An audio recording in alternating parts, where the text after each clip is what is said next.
আমাইনে কেরাম ইয়া ইব্রাহিম আলাইহির রহমাকে যখন গোসল দিয়ে দিল বাবা, তাকে যখন কাফন পরিয়ে দিল, কাফনটা পরিয়ে দেওয়ার পরে যখন তাকে খাটের উপরে শুইয়ে তো করে দিয়েছে, খাটের উপরে চাপিয়ে দিয়েছে বাবা।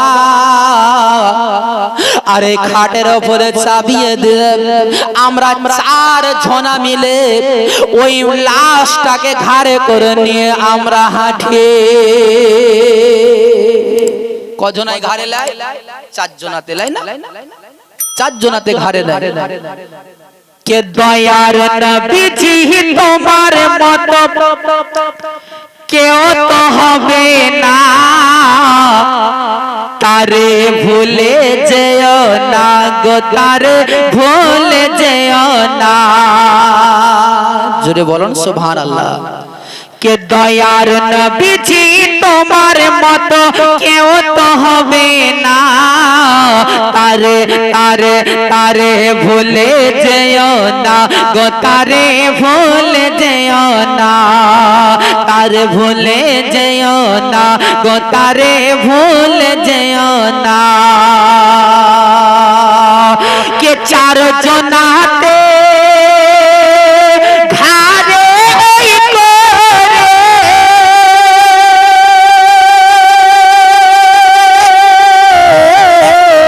যখন নিয়ে যাবে কবরে, রেখে আসবে সবাই ফিরে, একা থাকবে তুমি পরে, রেখে আসবে সবাই ফিরে, একা থাকবে তুমি পরে।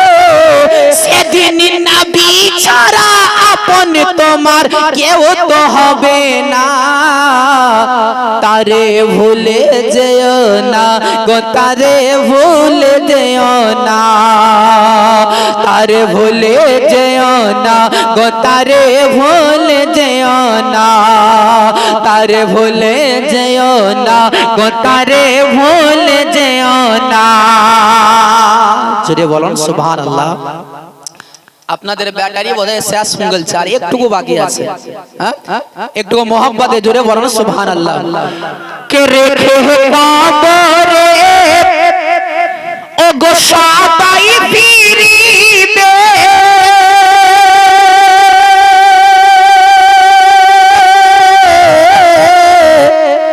তখন দুটি ফারিস্তা আসিবে, আল্লাহ রাসূলকে বলো তোমার দিনটা কি ছিল, সেদিন আশিক ছাড়া নবীকে কেউ চিনতে পারবে না, তারে ভুলে যেও না গো, তারে ভুলে যেও না, তারে ভুলে যেও না গো, তারে ভুলে যেও না, তারে ভুলে যেও না গো, তারে ভুলে যেও না, তারে ভুলে যেও না গো, তারে ভুলে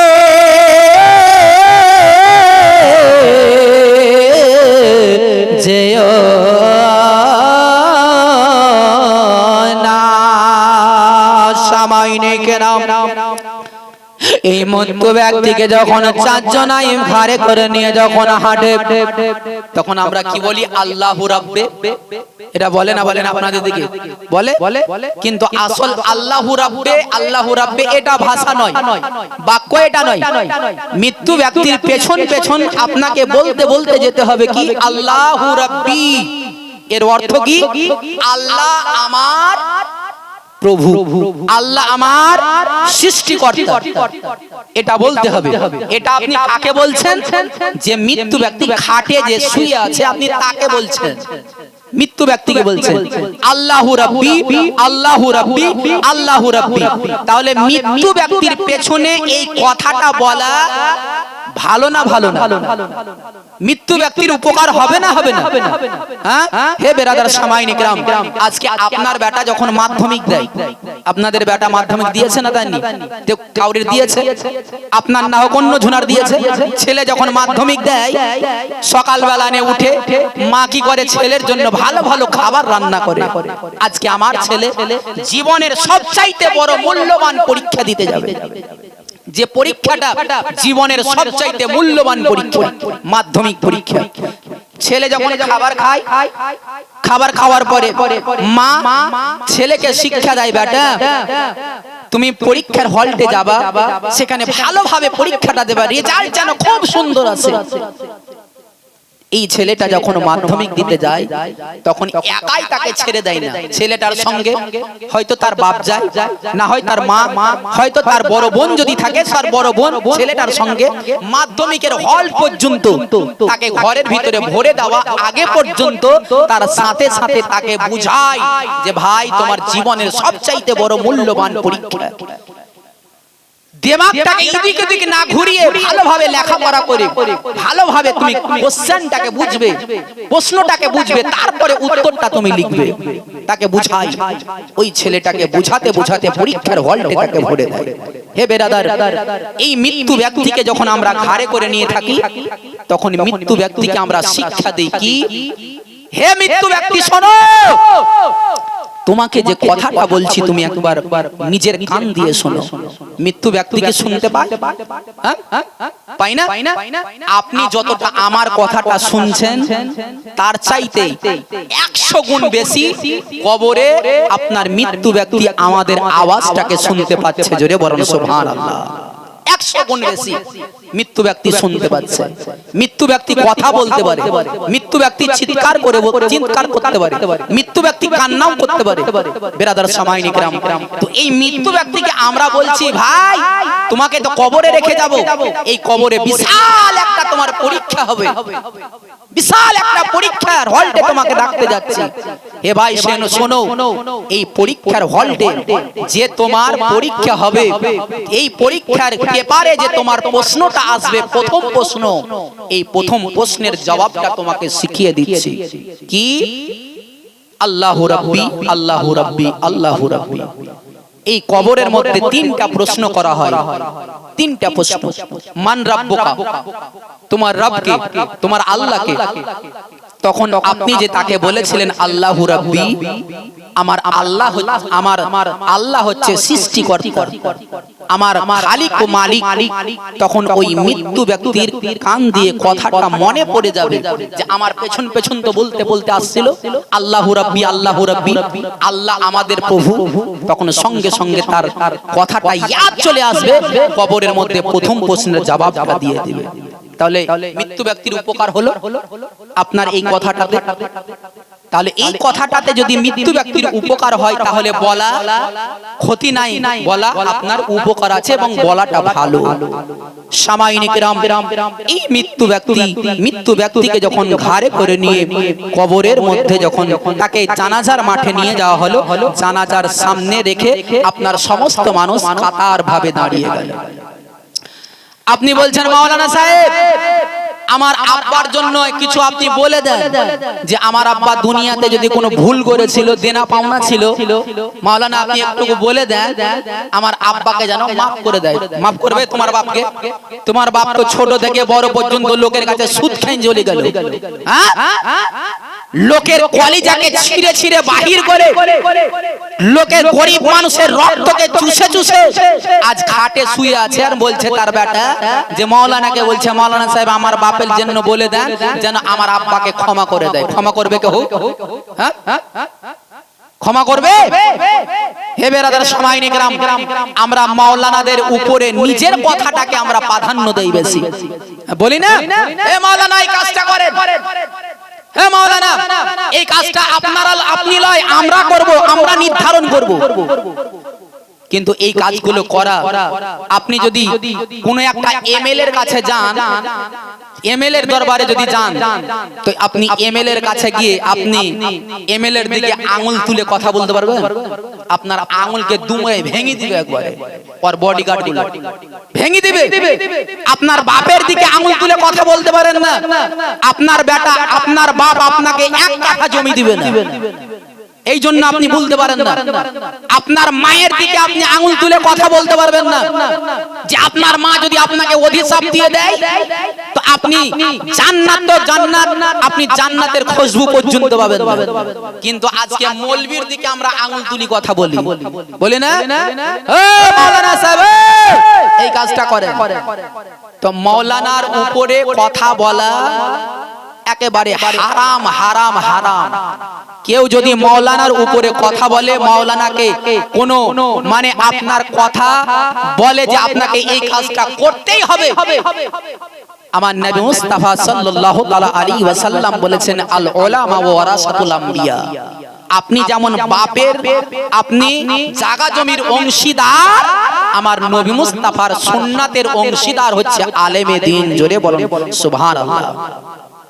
আলেমে দ্বীন, এই আলেমে দ্বীনেদের সম্মান আল্লাহ কত দিয়েছেন? বানি ইসরাইলের নবীদের মতো আল্লাহ সম্মান দিয়েছেন এদের, আর এদের উপরে আমরা নিজের জোরটাকে চালাই। নবী বলেছেন, কোন ব্যক্তি যদি কোন আলেমে দ্বীনের উপরে যদি কোন আলেমে দ্বীনের চুগলি করে, কোন আলেমে দ্বীনে কোন মাওলানার যদি উপরে যদি উঁচু ভাবে কথা বলে, তো নবী মুস্তাফা সাল্লাল্লাহু তাআলা আলাইহি ওয়াসাল্লাম বলেছেন, তার বংশের মধ্যে 14 পুরুষ পর্যন্ত তার বংশে কোন আলেমে দ্বীন আল্লাহ জন্ম দেবে না। জোরে বলুন সুবহানাল্লাহ। আলেমকে ভালো যদি আপনি বাসেন, তো নবী আপনাকে ভালোবাসবে, আর নবী যদি আপনাকে ভালোবাসে, আল্লাহ আপনাকে ভালোবাসবে।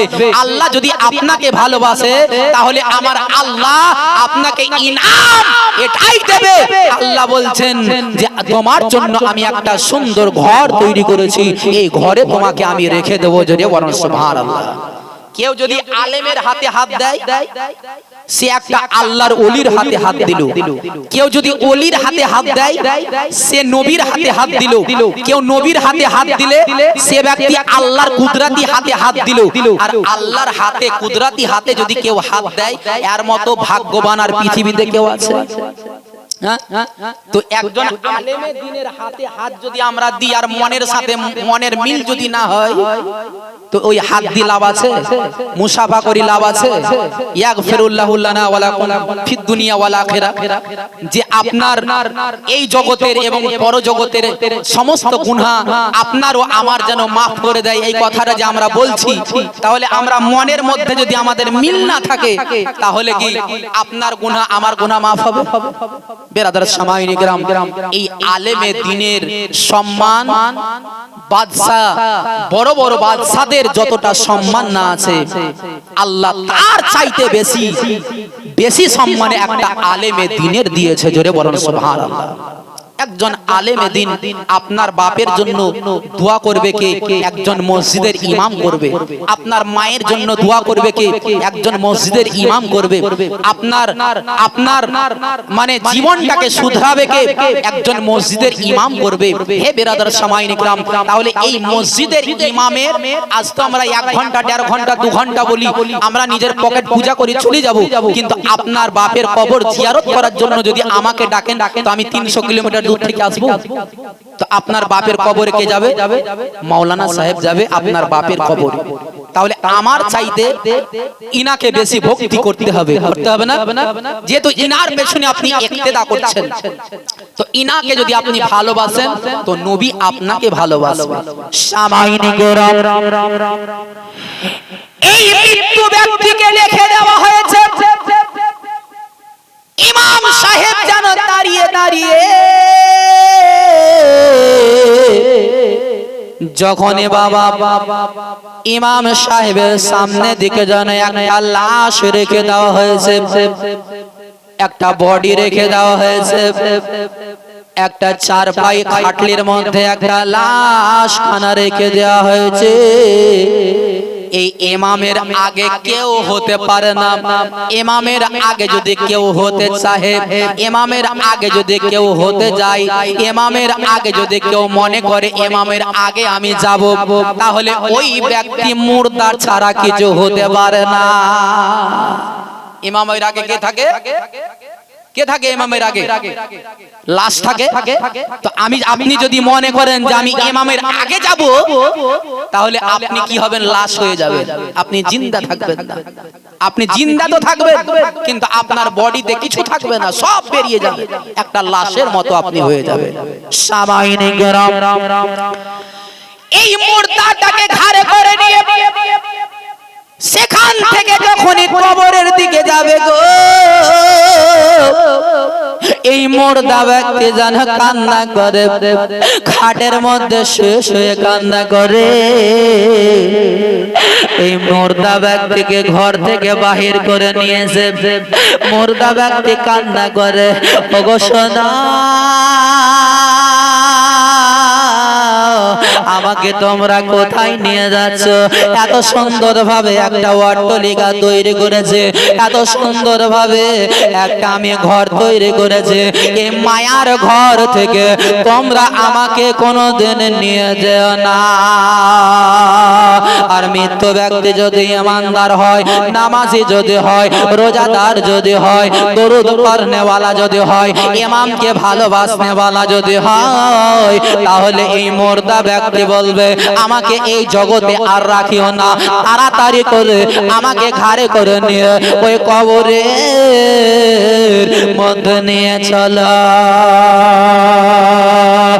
আরে শোনেন শোনেন ভাই বেহরাদার, ও গো বসে ইহা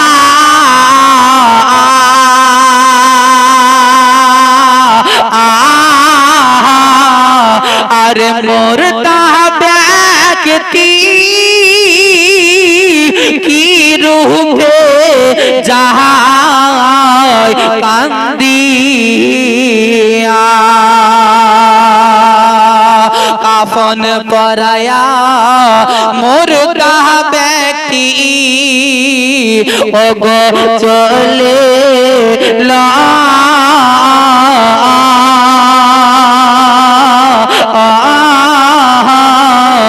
আর মুর্দা ব্যক্তি কেন্দে কেন্দে বলিলা, শোনেন শোনেন ভাই বেহরাদার, ও গো বসে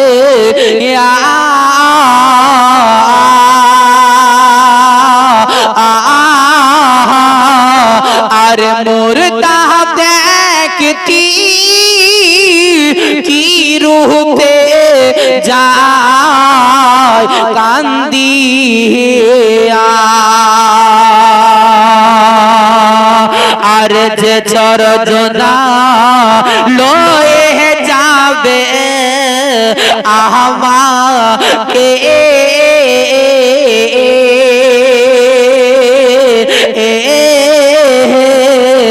আর সে চার জনা যাবে বোঝে কবরে,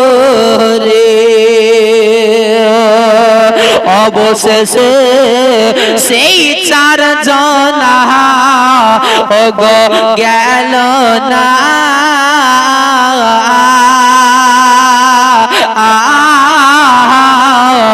আর কবরেতে নামাইল দুই জনা,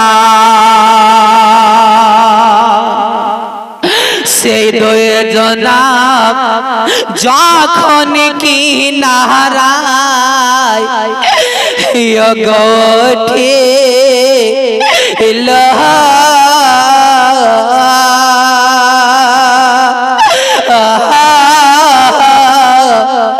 আরে মুর্দা ব্যক্তি কেন্দে কেন্দে বলে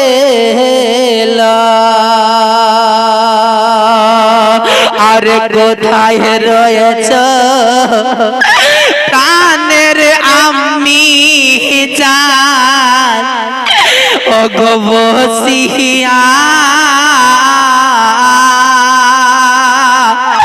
আহা আর জন্মের মাত একবার দেখো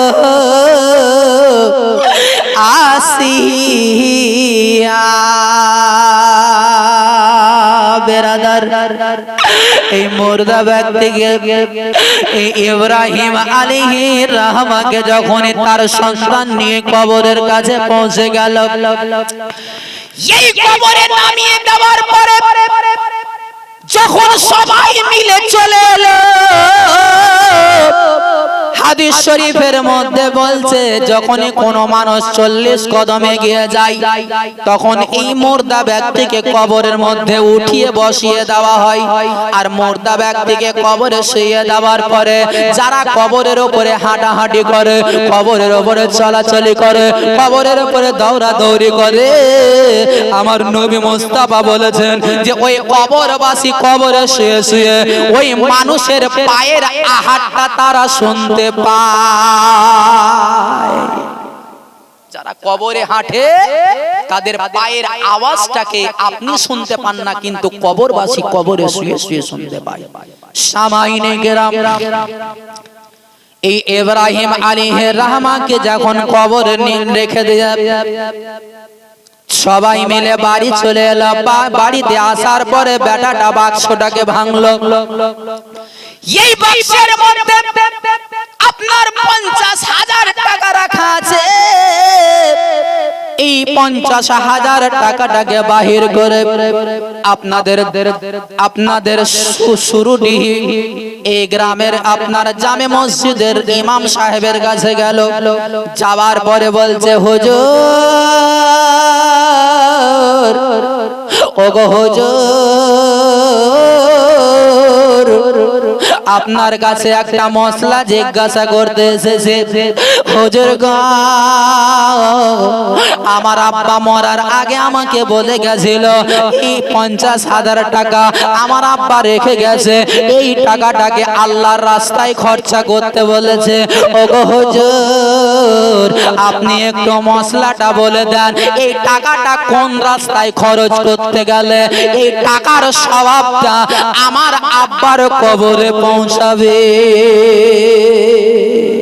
এই মাওলানা সাহেব আপনাকে মশলা বলে দিল যে বাবা শোনো এই হালালি টাকাটাকে যদি তুমি কোনো মসজিদের ইট কিনে যদি মসজিদ নির্মাণ যদি তুমি করে দিতে পারো এই 50,000 টাকায় তাহলে একটা কাবা শরীফকে তৈরি করলে যতটা নেকি পাওয়া যায় আল্লাহ তাআলা ওই সমস্ত নেকি কাবা তৈরি করার মতো নেকি তোমার আব্বার কবরে পৌঁছে যাবে জোরে বলুন সুবহানাল্লাহ মসজিদ তৈরি করতে গেলে যদি কোনো ব্যক্তি যদি মসজিদে একটা ইট যদি দান করে তাহলে ওই ব্যক্তি কাবা শরীফের দেওয়ালে একটা ইট দান করলো জোরে বলবে সুবহানাল্লাহ আজকে আমাদের পকেটে যখন টাকা থাকে তখন টাকাটা বাহির হতে ইচ্ছা করে না কেন হয় না শয়তান বাধা দেয় যে টাকা দান করবি এই টাকা 10 টাকা যদি পকেটে থাকে তো কালকে সকাল বেলায় এক বান্ডিল বিড়ি কিনে ফুঁকে খাওয়া হবে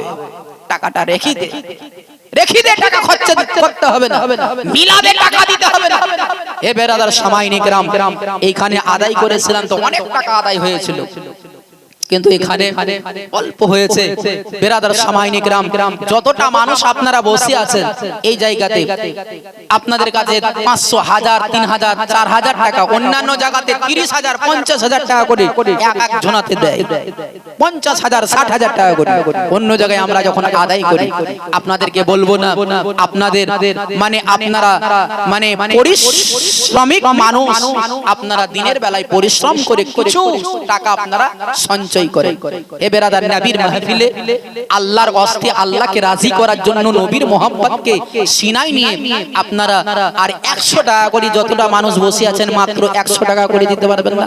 একটা সুন্দর গজল আপনাদেরকে শোনাবো। আমার হাতে দিয়ে যান তো 5 জনা ভাই, 100 টাকা করে 500 টাকা হয়ে যাবে। এ দেখেন আমার এক ভাই একবার ছোট্ট করে দরুদ বলেন, আল্লাহুম্মা 500 টাকায় 200 টাকা দিয়ে দাও, 500 টাকা দিয়ে দাও না জি। আল্লাহ ভালো করবে, দিলা ওয়ালায়ালি সুবহানাল্লাহ। দেখেন এক ভাই আমার 200 টাকা, 100 টাকা।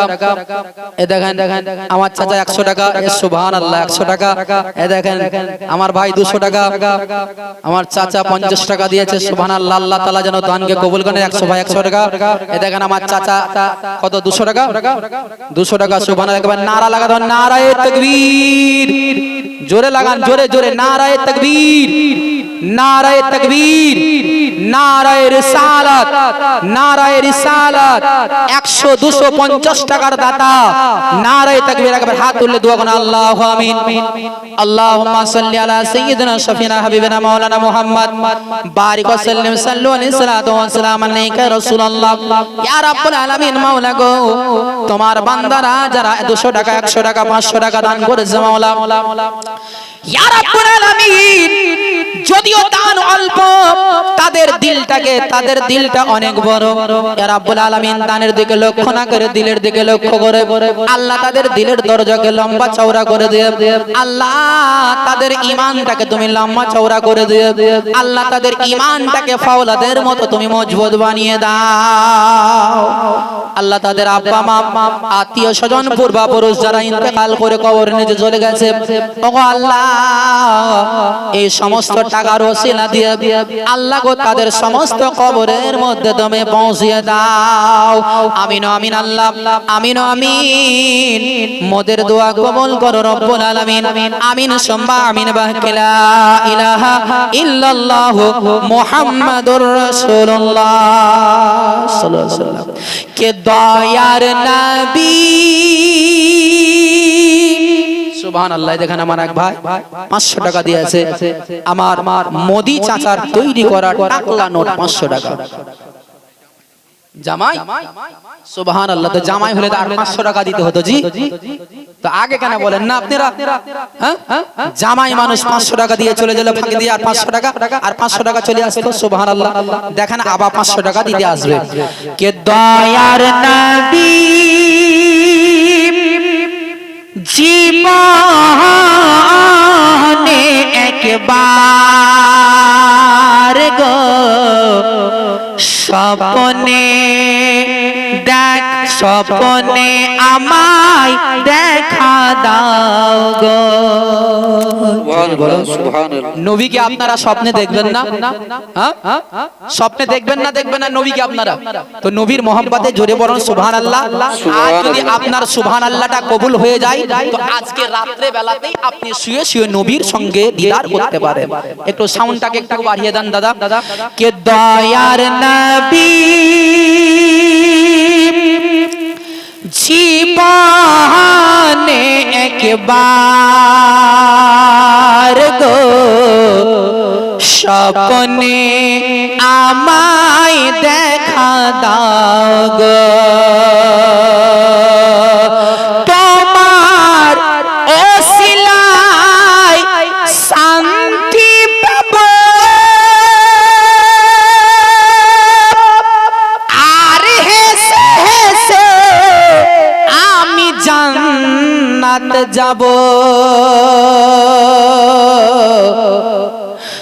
স্বপ্নে আমায় দেখা দাও গো ও নবীজি আমার, একবার কাছে ডেকে নাও গো তোমায়, তোমার কদমে জান দিয়ে দেব। দয়ার নবী, জীবনে একবার গো স্বপ্নে আমায় দেখা দাও গো দয়ার নবী জুড়ে বলো ও মনটাই আমার হারিয়ে গেল মদিনার পথে